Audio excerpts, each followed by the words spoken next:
পৃথ্বীরাজ চৌহানের একজন কাকা ছিলেন সুরজমল। তো তিনি চেয়েছিলেন পৃথ্বীরাজ চৌহানের জায়গায় রাজা হতে। তো পৃথ্বীরাজ চৌহান আর সুরজমলের যুদ্ধ লেগেছিল। তো একদিন যুদ্ধের শেষে পৃথ্বীরাজ চৌহান সন্ধ্যাবেলা কাকার সঙ্গে দেখা করতে যায়। এটা মনে রাখবে, কোনো ক্ষত্রিয় রাজা কোনোদিন সন্ধ্যের পরে যুদ্ধ করে না, সে তাদের মধ্যে যতই শত্রুতা থাকে। তো পৃথ্বীরাজ চৌহান সুরজমলকে গিয়ে জিজ্ঞাসা করছে আজকে কত আঘাত লেগেছে। সুরজমল বলছে হ্যাঁ কম বেশি লেগেছে। তো পৃথ্বীরাজ চৌহান বলে আজকে যা হয়েছে হয়েছে, কালকে আপনার ক্ষতস্থানগুলিতে আর যন্ত্রণা করবে না, কারণ আমি কালকে আপনাকে মেরে দেব।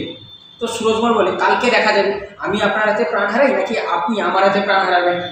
তো সেই সময় সুরজমলের স্ত্রী পৃথ্বীরাজ চৌহানকে বলে খাওয়ার সময় হয়ে গেছে, খেয়ে নাও।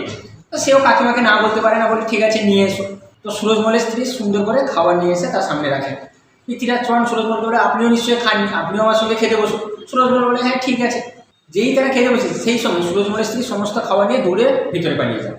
তো পৃথ্বীরাজ চৌহান রেগে যান, এটা কেমন ব্যাপার, নিজে থেকে খেতে বলে নিজেই সামনে থেকে সমস্ত খাবার নিয়ে পালিয়ে যাচ্ছে। তো সুরজমল তাকে বলে আমি আর আপনি একই রক্তের বংশধর, তো আমি আপনার সঙ্গে লড়বো কিন্তু কোনো রকম প্রতারণা করবো না। সে অন্য পরিবার থেকে এসেছে, স্বামী যাতে যুদ্ধে জয়ী হয় তার জন্য সে খাবারে বিষ মিশিয়ে নিয়ে এসেছিল। যেই দেখলো আমিও আপনার সঙ্গে খেতে বসছি, তাই সে সমস্ত খাবার নিয়ে দৌড়ে ভিতরে পালিয়ে গেছে।